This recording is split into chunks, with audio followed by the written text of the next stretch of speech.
Hello and welcome to the show. From Weeping to Warrior, Igniting Freedom with Roshawn Nicole.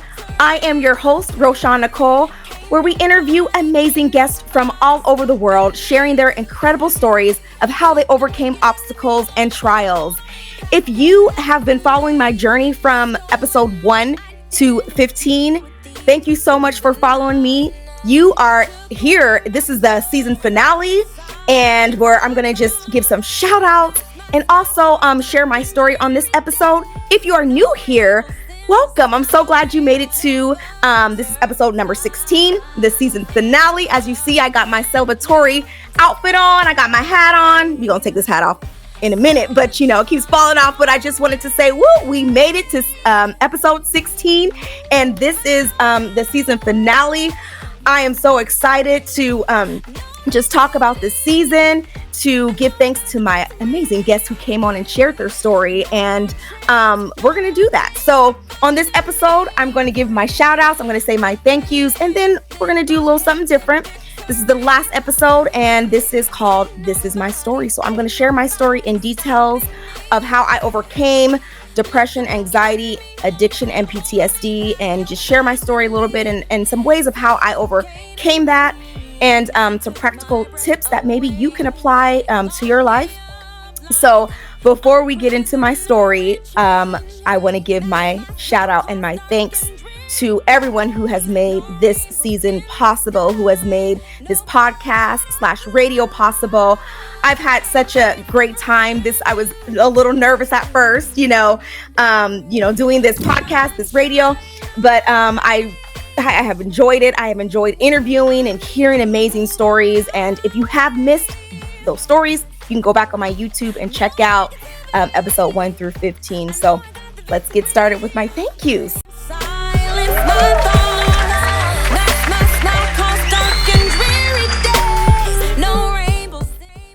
First, I want to give a shout out to the producer of the show, because I could not have done it without Dr. Teresa Jordan out of Atlanta, and she is the CEO of Praise Fest Gospel Network. So this airs on Monday nights on her show out of Atlanta. And not only that, but just making me look beautiful every week. Her production and her editing, I just don't have the words to just thank you enough, because you have truly made this possible. And I just want to say thank you so much for every week just having the episodes and just making me look beautiful. So thank you so much. My next shout out is to Ontario Richard, and he came to me last year and he was like, Roshawn, I'm gonna start a radio station out of Oklahoma. And so he had asked if I was interested in having a segment talking about mental health, because those who know me know that is my passion, of singing about it, speaking about it, and sharing. And so I thought about it. I was like, this is something that I've kind of been thinking about. So that just confirmed it. And so I was so excited for him to ask to be a part of his radio station. And so thank you to Ontario Richard. Thank you so much for coming to me and playing the segments each Friday. And if you have not checked out his radio station, it is Oklahoma Victorious Worship Radio out of Oklahoma. Go check him out and his music. And also he has other segments on his radio show as well. So thank you to you as well, Ontario. I appreciate you. All right. Now I'm going to give a special thank you to my amazing guests who have made every episode just bringing their stories, sharing their testimonies, being authentic and transparent and real. And I just want to say it takes a lot of courage to do this. It's not easy sharing your story. I know, like when I shared my story, it's scary, and we are fearful of judgment, of what people think of us. And so I just want to give a special thank you to each one. And so we're going to start with episode number 1. So if you missed them, and I'm going to take this off. If you've missed them, then you can go and check them out on my YouTube channel, the episode. So the first one that I want to give a shout out to is episode 1, and that is Estella Johns. And she's actually near and dear to me. That's my aunt, my real aunt. And so she was number 1. She was like, I'm Well, come on, I'm going to support you. I said, thank you, Auntie. So thank you to Estella Johns. And the first episode we talked about was overcoming grief. And she talked about the loss of her mother, which was my grandmother, and how she overcame that and how music has helped her overcoming that. So thank you to you, Auntie Estella Johns. That was episode number 1. Episode 2, we had Charlotte Williams, and she came on and she just talked about, overcoming her past traumas. And thank you, Charlotte, for coming on to the show and being vulnerable and sharing your past traumas and how music and all the things that you're doing has helped you to overcome your trials as well. So thank you to you, Miss Charlotte Williams. Episode number 3, we have Marvelous Marissa from ATL. And this episode was entitled From Speech Class to Beauty Queen and Author. And I do have her book here. So Marvelous Marissa came on and shared her story. This was a great episode. All episodes were great, but I was emotional on this episode because her book spoke to me.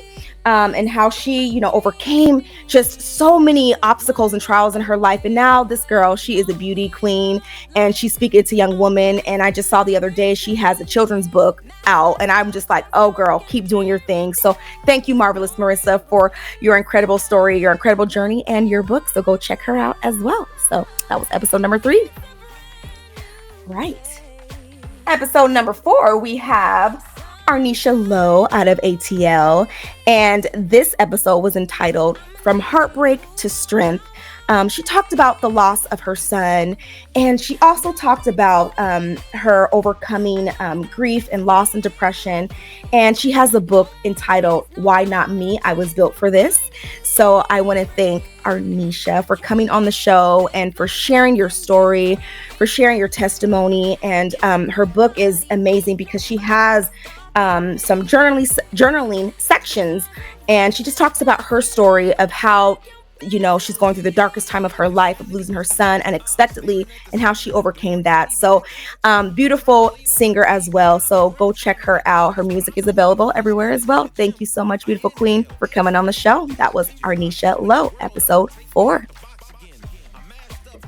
Episode number 5, I want to give a shout out to Tom Taylor, and he is a singer-songwriter out of here in Seattle, and that episode was entitled Victory Through Music, and he just talked about his journey of being an independent artist and how, sometimes we go through ups and downs and highs and lows, and just how music has helped him to overcome all the struggles and the challenges of being an independent artist. So that was episode number 5. Tom Taylor, thank you so much for coming on the show. I appreciate you for sharing your story. Keep doing your amazing music, and we will for sure stay connected. So thank you so much. All right.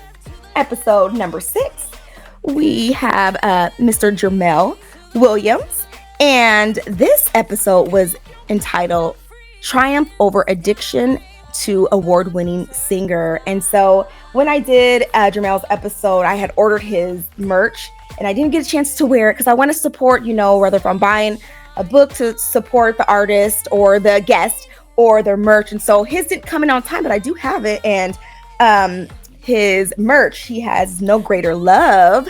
Love that. No Greater Love. And I don't just have his shirt, but I also have to get the beanie as well. So your girl got to rock the beanie as well. So I got that too. So I wanted to send some support and some love. And Jermel Williams talked about overcoming addiction and depression. And so go check his episode out. And he also has amazing music out as well. So thank you, Jermel, for coming on, and keep doing your music and keep igniting freedom. All right. We have episode number 7. That's my girl here from Seattle. We have Lisa Renee Hutchins. And this episode was entitled From Single Mother to Author and Poet. And she talked about her struggles of being a single mother. But she talked about how she overcame some obstacles of, trying to provide for her children, and how now she is a author and also she is a poet. And I have her book here. And this book talks about thoughts of healing families, the reflections of their grief. And so we talked a little bit about that on our episode, and that is episode number 7. Thank you, Lisa. Thank you so much for coming on, for sharing your story. Thank you for all the incredible work that you're doing. Keep on keeping on. Keep igniting freedom. Love you, girl. All right, we are on episode, where we at? That was 7, number 8. And episode number 8, we have Mel Wardoff, and she is here out of Seattle, and she's the one who introduced me to functional medicine, and her episode is entitled Overcoming Addiction and Depression Through Functional Medicine. She shares her story of how functional medicine has helped her overcome anxiety and depression. And that's the same certification program that I'm in and will be certified in hopefully 2 weeks. So go ahead and check that out. If you're looking for an alternate route of overcoming anxiety and depression, that is one to watch. So I want to encourage you to go and watch episode 8. Thank you, Mel, for all the work that you're doing. Congratulations on all your work and your new brick and mortar. And keep on keeping on. I can't wait to see you continue to ignite freedom and helping other people on their journey. All right, episode 9, we have Ephraim Kings, and he's from New Jersey. And his episode was entitled From Prison to Purpose, an award-winning rapper. And he has amazing music out, sharing his story. And he talks about his journey from being in prison. And now he is also a counselor, and he's counseling others and uplifting them and letting them know that there is hope and freedom. So Ephraim Kings, thank you so much for coming on my show, for sharing your journey. Keep on keeping on. And I appreciate you. All right, episode number 10, we have Just Vince 1 out of North Carolina, and his episode was entitled From Rock Bottom to R&B Star. And that episode, he was just real and raw, sharing his testimony of how he overcame addiction, and how, I love how we talked about on this episode that he said he had to go to treatment 6 or 7 times. And I wanted him to highlight that, during the episode, of sometimes it takes multiple times, and that's okay. And so he is a living testament of that. And so I just want to say, Just Vince, keep on doing you, King. He's putting out music. He's doing his thing on social media. He's staying consistent. And so thank you for coming on the show, for being vulnerable, for being transparent. I appreciate you. All right, episode number 11, we had Gabby G, all the way from Colorado, and this episode was entitled From Bullied to Motivational School Speaker. And I met her in Atlanta last year on the stage, talking about how she was bullied as a child, and she struggled with depression and anxiety. And she talked about how she overcame that, and now she is speaking to middle school and high school students. And what an inspiration she is. I just want to encourage you, if your children or your high school or middle school children are suffering from, bully, that this is a great episode to go and check that out. And that is episode 11. Gabby G, I just want to say thank you for coming on my show, for igniting freedom, for shedding light, for sharing your testimony, and for speaking to middle school and high school students that there is hope and healing on the other side. So thank you so much. All right, episode number 12, we have Miss Delicia James from Texas, and her episode was entitled From Pain to Purpose, an award-winning singer. And so I want to give Miss Delicia a shout out as well. And we talked about her book, Don't Believe the Lies, A Journey of Overcoming Suicide. We also talked about her amazing music as well. Thank you, Delicia, for coming on the show, for sharing your gift of music and song, for sharing your story and your book, which is incredible. And so I just want to encourage those who are also listening or watching to go ahead and check her out, Delicia James, her music, as well as her book, Don't Believe the Lies. Thank you, Warrior Queen, for coming on the show, and keep on keeping on. Keep on igniting freedom. All right, episode 13, we have my girl, Larkita Demps, here out of Seattle, and we had her to come on to talk about what does trauma healing actually look like. And this one was it was an interview style, but she was sharing more some practical tips that people can apply to their lives. And so we talked about LI therapy, we talked about what does trauma look like. And so if that is something of your interest, I want to encourage you to go and check out episode 13. And I want to give a thank you to you, Larkita, or my girl. I call her Kita. She knows it. So when I say Larkita, it just sounds, I grew up with her. So Kita, thank you for coming on the show, for shedding light, for giving us some wisdom and enlightening us and giving us information about trauma and trauma therapy. So go check that out, everyone. That is episode 13. Thank you, girl. All right. In episode 14, we have my girl, Vera Reynolds, and I've been knowing her for quite a while. I've met her 20 years ago as an educator, and her episode was entitled From Culture Shock to the Classroom and Stage.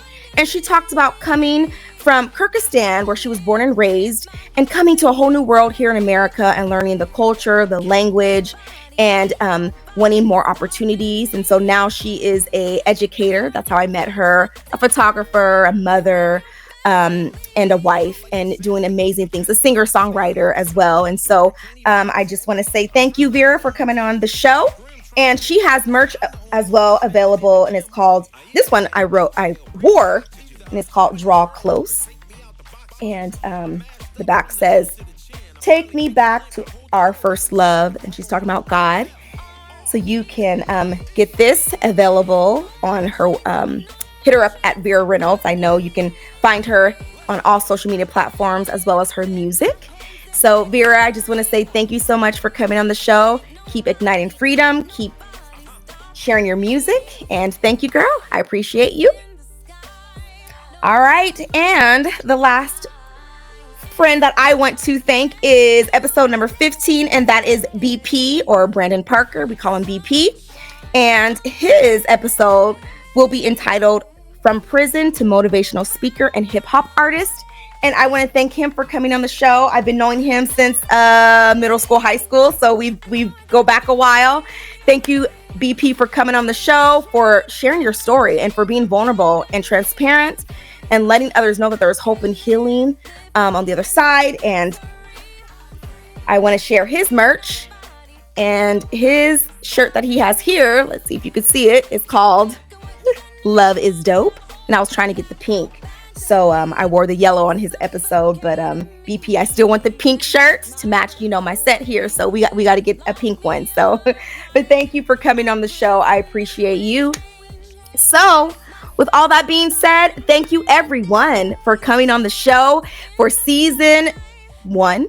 And next season, I have some ideas of what I want to do. But of course, we're still going to talk about mental health, because we still need to raise awareness and talk about this topic. And so all my friends that came on, keep doing what you're doing. And those who are listening, watching, to keep on shedding light and igniting freedom and talk about this. We need to continue to keep talking about mental health and letting people know there is hope. I'm free. No more chains. No more chains are binding me. I'm free. I can lift my hands in victory. I'm free.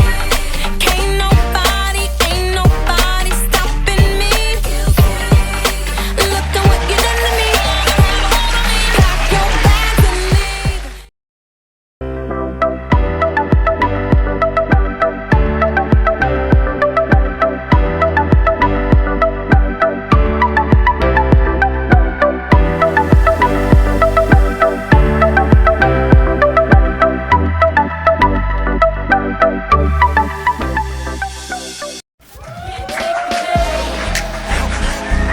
See the sunlight now, but I still feel the rain.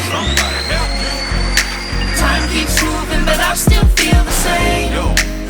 So with that being said, we're going to go into my story.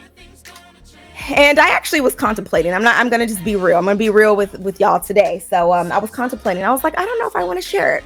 I mean, I've shared my story many times to the public, to organizations, to churches, to schools, and when I say to schools, I'm talking to children in a different way. I'm not really sharing my testimony like as raw and real, but different ways. And then also to teachers as well, educators, because that's the space that I am still working in right now. But I was contemplating. I was like, do I want to share this? Do I want to record this? And so I really had to think about this. And I was like, okay, I'm going to share it, because I don't have it recorded anywhere. And I think that's what I was a little nervous about. I was like, I haven't actually shared this publicly and recorded it. So you are going to be kind of like the first one to like listen to this as I'm sharing my story. So here we go. We're gonna take it all the way back, but not too far back. We're gonna start how it all started back in 2012 is where a lot of it kind of started, and so we're gonna go back there. So my story, back in 2012, that was the time that I actually was not working in the classroom. If you know, I was an educator and still am an educator. My position has changed where I mentor now year 1 and year 2 teachers, and so a lot of my work currently now is helping teachers to lesson plan, a lot of social emotional work. A lot of teachers are burnt out, and so of course that's my passion. So I'm doing a lot of that. So I do work for the school district currently as of now, but in a different role. But back in 2012, I left the classroom because I literally had enough. I was like, I'm done. I'm burnt out. I was dealing with some depression and anxiety. I was going through a divorce at the time, back in 2012. And so going through a lot. So around September of 2012, I was experiencing some abdominal pain. When I think back, I actually was experiencing this pain for maybe about 2 or 3 years and kind of ignored it. And so I want to encourage you, if you're having pain in your body is talking to you. So go and get it checked out. But I was ignoring this pain for quite a while. So I finally decided to go to the ER in September. When I went to the ER, it come to find out, they did an ultrasound. And so they're like, oh, they kind of pushed me aside. I'm going to be honest. They kind of pushed me aside because, like I said, I wasn't working as an educator. So I'm going to be real, y'all. I had no insurance at that time. I was trying to figure out my life, figure out what I wanted to do. I was going through a divorce, like I said. So they pushed me aside. So my sister, who is a nurse, she knew I have been in pain for a while. She's like, no, they need to do a CT scan. They need to do all these things to figure out what's going on. And thank God I did tell them. I said, maybe you guys need to do a CT scan, because when they did the ultrasound, they kind of figured that they saw something unusual when they were checking my abdomen cavity. So they did the ultrasound, they did the CT scan, come to find out that my appendix was the size, they said, of like a hand. Your appendix is supposed to be the size of your pinky. And they also saw that some of my colon was inflamed, and they couldn't tell how much of it was inflamed. So they said, we're going to have to go in and trigger warning for those who, my story, pardon me, I meant to go back and say trigger warning, because we're going to talk about, mental health and addiction and surgery and all that. So I just kind of wanted to, put that out there. But they said they had to go in and they had to actually go and do surgery. They couldn't do it laparoscopically. They had to cut me because they didn't know how much of my colon that was inflamed.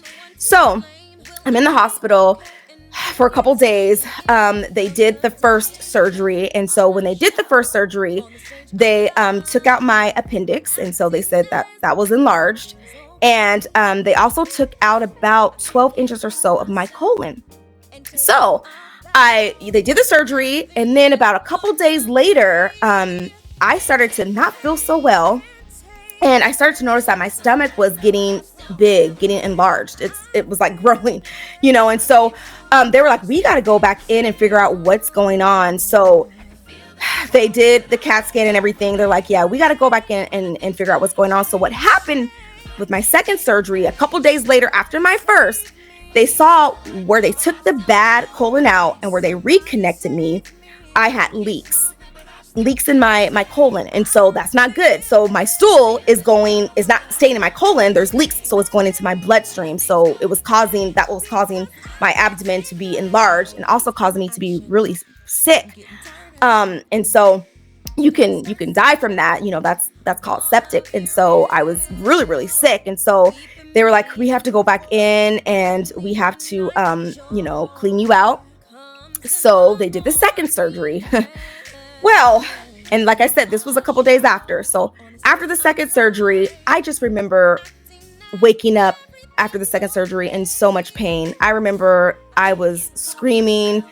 I remember I didn't feel well. I remember so many signs of just, I mean, honestly, like they said that they gave me so much medication. They were like, we gave you so much medication, Roshawn, to like, they said, this is their words, to kill a horse. This is what that was their words. And I remember them saying this to me, but I was in so much pain and I felt so sick. And so my sister, who is a nurse, and her specialty at the time is a GI nurse, and that is the GI system, the stomach, the colon, all of that. So she was in the room at the time, and this was back in 2012, and she saw all the classic signs of me going into shock. She saw me just really sick. I was pale, just a lot of signs, and so she called the nurse back in, and she was like, nurse, something is not right with my sister. Something isn't right. And so, I just remember the doctors coming in, a few hours after my second surgery. And I remember the doctor, like I said, I was heavily medicated. I was heavily medicated, but I do remember some, things going on. And so I remember him coming in and he pressed my stomach. Like I said, my stomach was like, it got even bigger, was out to here. And he pressed my stomach like this. And when he did, he said that I was like about to flip out of the bed. Like his little touch I was in so much pain where it affected me so much. And he was like, they were trying to hold me down, like, no, don't move, because he wanted to see what was going on. And so when he touched me, I was just remembering I was in a lot of pain. And then he said, Roshawn, we're going to have to do surgery number 3. He's like, but this surgery is going to be a little bit different. And I remember I was like, I said, I was heavily, sedated and medicated, and I was just like, huh? And he was like, we're going to have to go back in. We're going to have to clean you out. But this time we're going to have to give you an ileostomy bag. And I was like, what the heck is that? I mean, I did. I was like, what is that? And so he was explaining to me that, he explained it to me. I don't know if I even remember what he was talking about, So what an ileostomy bag is giving your colon time to heal and time to rest. And so a little piece of my colon will be outside of my stomach, and then there will be a bag. Now, this procedure is, it saves people's lives. If someone, had a wound or diagnosed with cancer or, other different types of illnesses, this procedure saves people's lives. However, some people may have to live with it the rest of their lives, and some may have it temporarily. And so when he explained that to me, I just remember I was just like, what is this? And so I was thinking that I would have to have this the rest of my life. And he was saying, we don't know if you're going to have this temporarily, or we don't know for the rest of your life, but we want to give your colon some time to heal and to rest. Because what happened was, when they reconnected me, like I said, I had leaks. And so when they did the second surgery, it didn't hold. And so basically my intestines was just kind of opened up. And that was why I was very sick. And they were preparing my family the second and the third time. They were like, we're hoping that Roshawn makes it, but we don't know. So they did the third surgery. I was in the intensive care unit, ICU, for 30 days. I just remember, you guys, I remember, and when I talk about it, I still do get a little emotional about it, but I'm truly grateful that God has spared my life. And to this day, I always say I am so grateful that my sister was there, because she spoke up. And I want to tell people, to make sure that you advocate for your health. Make sure you have people to advocate for you, because not only my sister, but my mom and my dad, when I was in ICU, they were advocating for me. My sister was saying something isn't right. She knew in her spirit she had to fight. They had to fight. And so, so I just want to share that with you, to make sure that you are advocating. Make sure you have a family or friends who is there by your side when you're in the hospital. So I thank God for her. She is my angel. I thank God for my parents who were there as well. And so I was there for 30 days. But when you think about it, that was a lot. That was a lot for someone to handle, to go through. Very traumatic, and go through and not knowing, if they have to have this ileostomy, this bag for the rest of their lives. Going into the hospital thinking that they're going to just take my appendix out and maybe my colon, I'll be fine, right? Going through a divorce at the time, so going through all of these things is very traumatic for one person to go through. And then leaving out of the ICU, going home and not knowing what your life is going to look like, not knowing, am I going to have this back forever? Can I eat the same foods? Which was no, I couldn't. Can I enjoy life? I mean, no, I was so depressed. I was going through medical trauma. In hindsight, the best thing should have been, which was never talked about in the hospital, was to go and seek treatment and therapy and counseling. And that was not talked about. I didn't go through counseling. I didn't. And so I remember when I left out of the hospital, I talked to my doctor and I was telling my doctor, I was like, I can't sleep. I keep having these flashbacks of me like dying. I remember when I was in so much pain, and I remember like I couldn't speak when I was laying on that hospital bed. I remember I was so sick. I was literally screaming inside saying, please help me. Please help me. I feel so sick. And so I was having those flashbacks. I was telling my doctor, I was like, I can't sleep. And so they're like, well, we're going to give you some medication to help you sleep. And I was like, okay. So they gave me, a sleeping medication that, I would have to take every night. And I remember taking that, but I was still having so much anxiety and panic at night after night. I was just like, this is not working. Yes, it's helping me to sleep, but I'm still like anxious. I'm still having panic attacks. I'm still having dreams. I'm still waking up. And so, I thought the best thing would do, which we know, was to help with my anxiety and to help with those flashbacks and that trauma, was to drink. And so this became, a vicious cycle for 9 years, where I would take my sleeping medication and I would have, one glass would turn into 2, would turn into 3, would turn into 4, and sometimes more, just so I didn't have to relive that experience, and just so I could sleep at night, and just to have that, to take the anxiety away. And so this became a vicious cycle night after night. Now, mind you, I want to explain to you that I was, I did eventually, go back to work. And when I share the story, I always say that, I was one of those, functional, I was, functional, but still depressed, functional, but still, addicted to alcohol and the sleeping medication. So I was still able to work.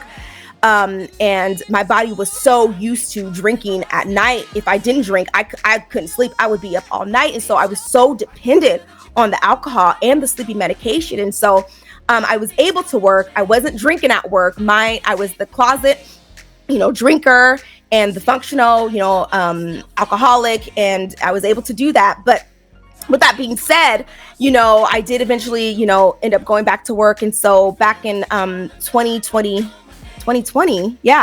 when there was the shutdown, I was teaching online. And during that time was like, it was kind of triggering, because everybody was, of course, we know, was in isolation. We were teaching online as educators, which was the worst. Let's just say how it is. I mean, we did the best we could in the situation, but it was the worst.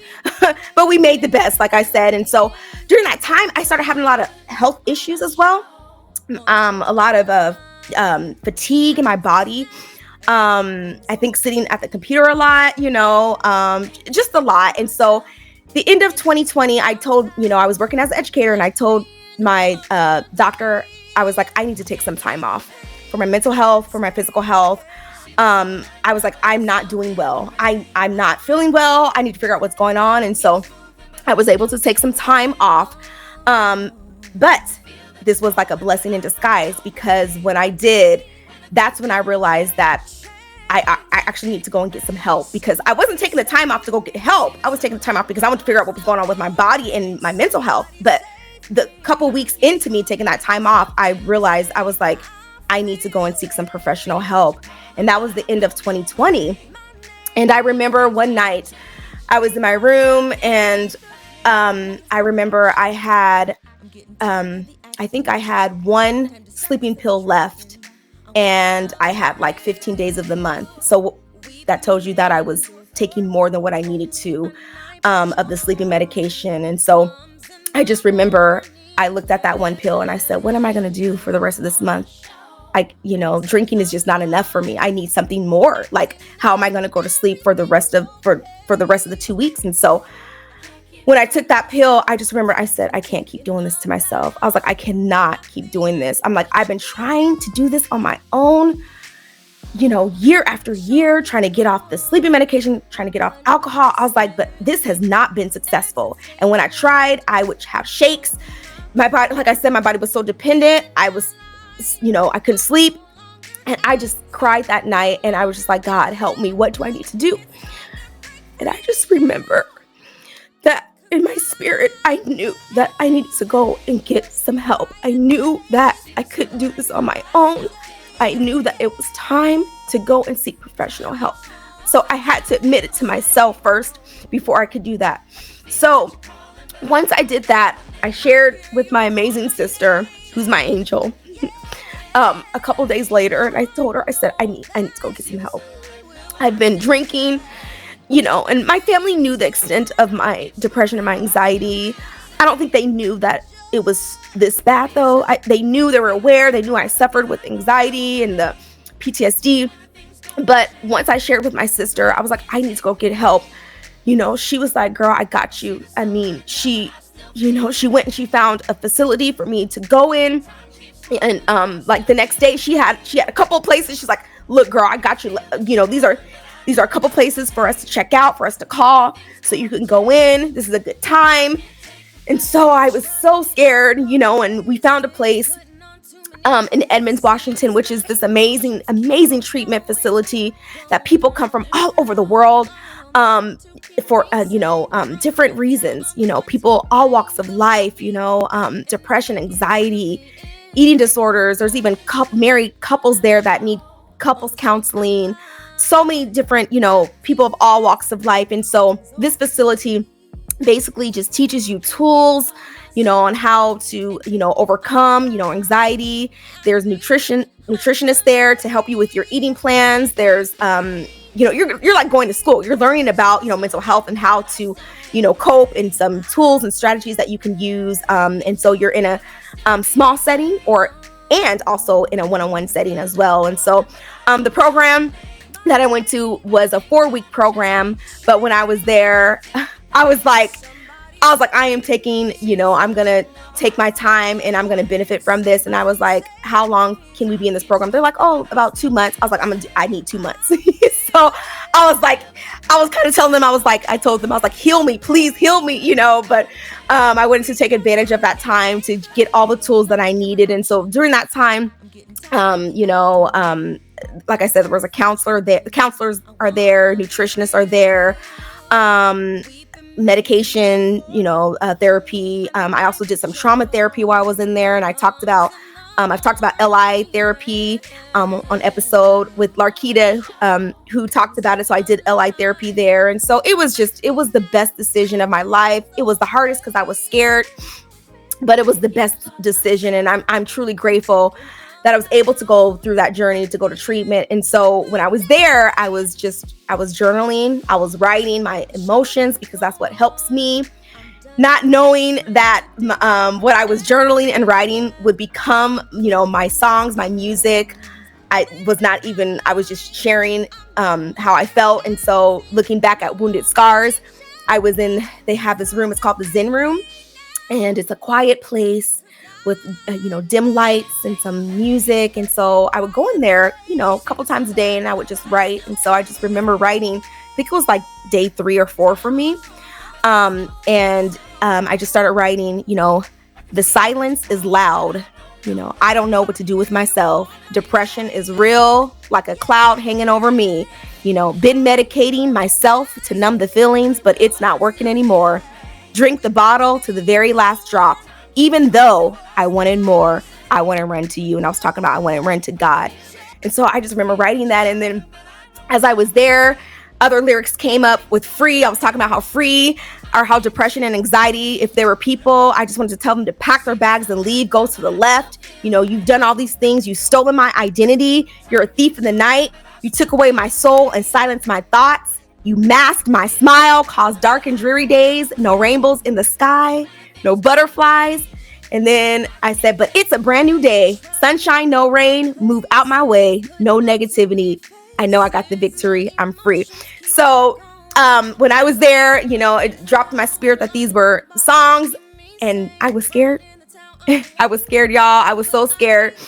And, you know, I knew I had to release the songs, and I was truly, truly scared. But when I left out of treatment, it was the day after my birthday in March. And we celebrated. My family came up and we celebrated my birthday. We celebrated my journey of graduating from treatment.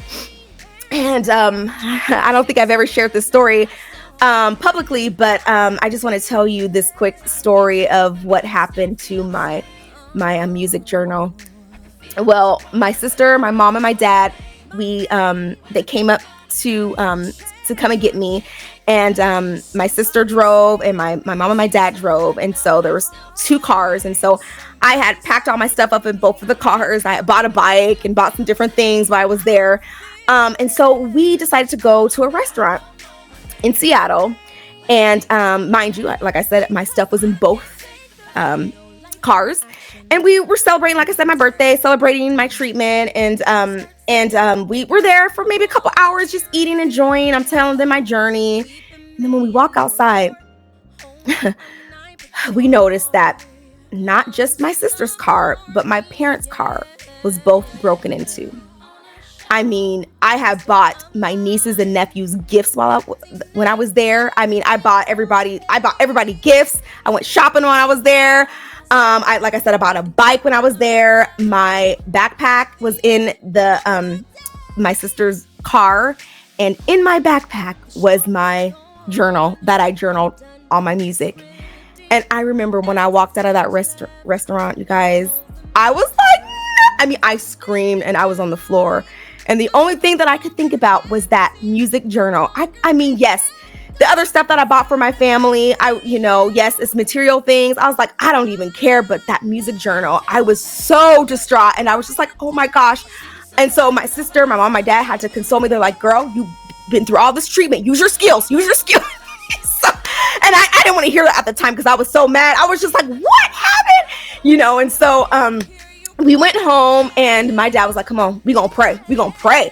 And so the 4 of us prayed. And so I was just crying. I'm just like, that was my music. I just want my music back. And so let me tell you what happened. So we slept through the night, and I get this text on Facebook from this random lady. And she was like, hi, I found this backpack in the lawn here, and it has a notebook in it. And she's like, and your name's in it. And so that's how I reached out to find you on Facebook. And I was like, oh my gosh. I was like, is the journal in there? And she's like, yep. I was like, where are you at? Where are you located? And she gave us her information, and she wasn't too far away from the restaurant where we were at. And so everything, like, I think all my gifts was gone, but the only thing that was left in that backpack, you guys, oh my gosh, was the journal and the backpack. And the backpack was wet because it rained throughout the night, but the journal was in there, dry. My lyrics was in there. I mean, that, you guys, that is a testimony, because all I cared about, I was like, I don't even remember the lyrics that I was writing, because whatever I was writing in the moment was what I was feeling. And so that's how I knew. I was like, oh, these are songs. So I called my producer literally the next day, and we got in the studio a week after I had left out of treatment. And so that's the story kind of behind my music. But friends, I just want to say, like, it has been a journey. And I talk about how, going through ups and downs and going through healing, it is a process. It is a process. It's not easy. And I just want to go over a couple things that helped me to overcome, my depression, my anxiety, my addiction and PTSD. And so things that has helped me, a disclaimer, it may not or may help you. And so, go seek your doctor and your licensed therapist. But I just want to go over just a couple things. I want to leave you with the things that has helped me through these past few years. And so the first thing I want to say is that number one is I had to admit it to myself. I had to say, when I was in my darkest in that bedroom that night, when I took that last, sleeping pill, and I said, how am I going to get through the rest of the month? that was like my lowest, because I was like, I can't keep doing this. And that is when I knew, I said, I can't. And so I admitted to myself, was the first thing that I did. And then I went and talked to my sister, who I can trust. And she helped me and helped provide a safe space for me, for sure, but also helped to look for the facility. And so that's step number one, is admitting to yourself, going to someone who you can trust. The second thing would be, going to treatment, or, before I did go into the treatment facility for 2 months, I did have to go to a detox facility, of course, because, we know that getting off of alcohol could cause, seizures. And so I was there for about, I think, 3 or 4 days, detox, which was a culture shock for me. It was such a culture shock, but I had to, do that before I went into the treatment facility.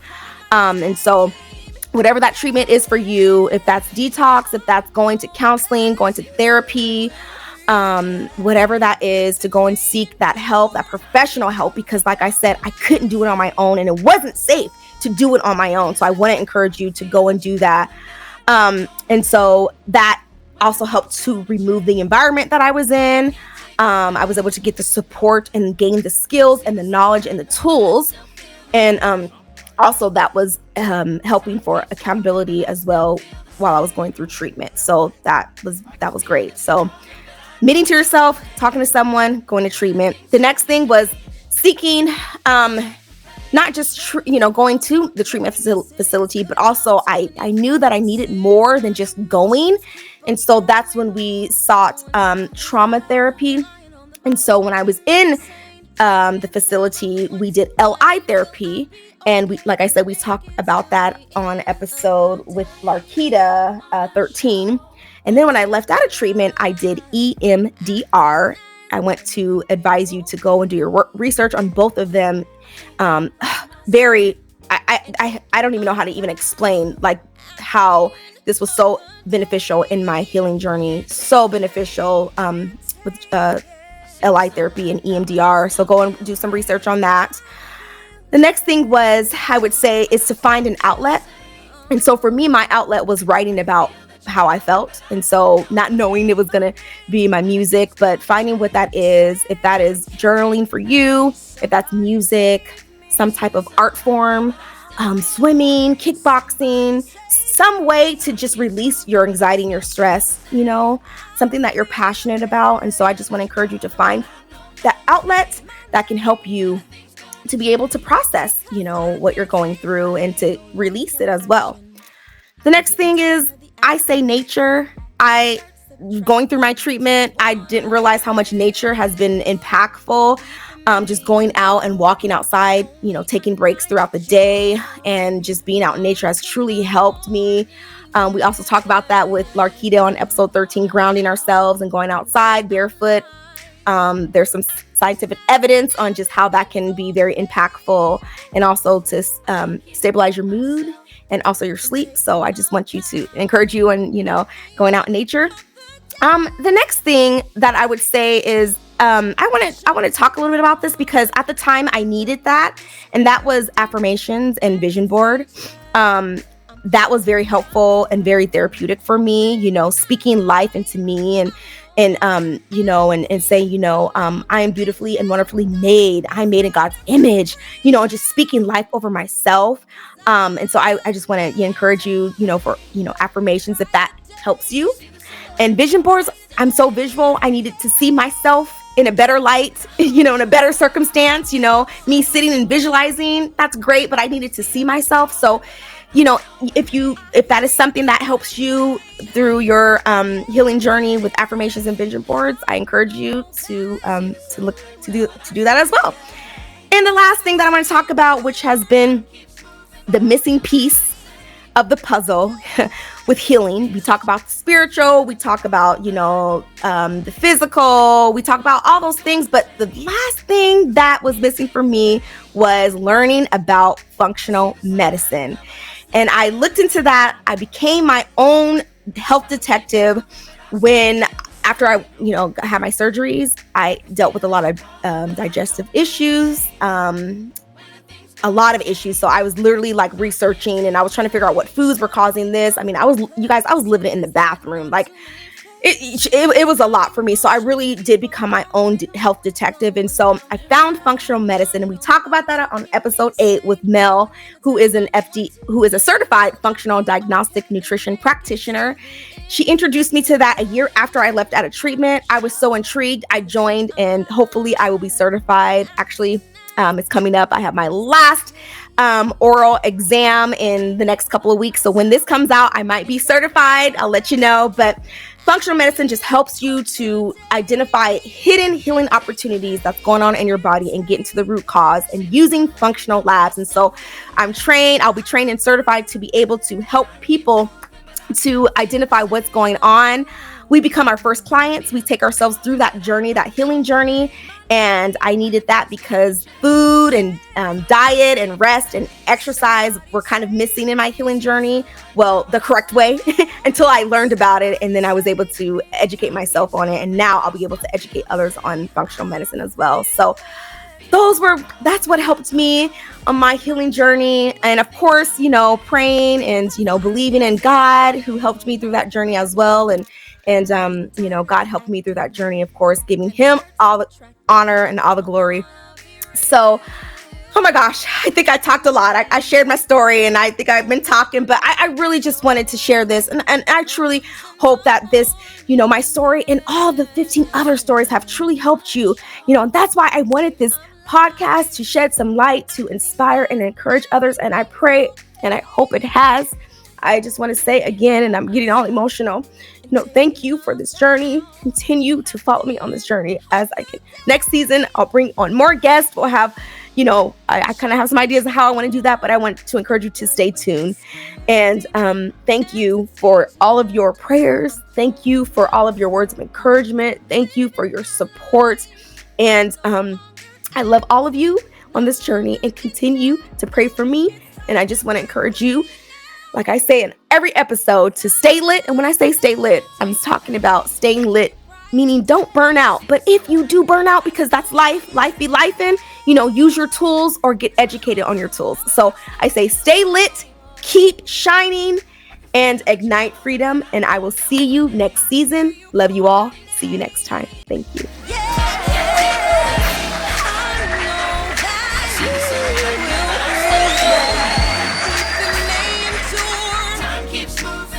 Thank you for tuning in to From Weeping to Warrior, Igniting Freedom with Roshawn Nicole.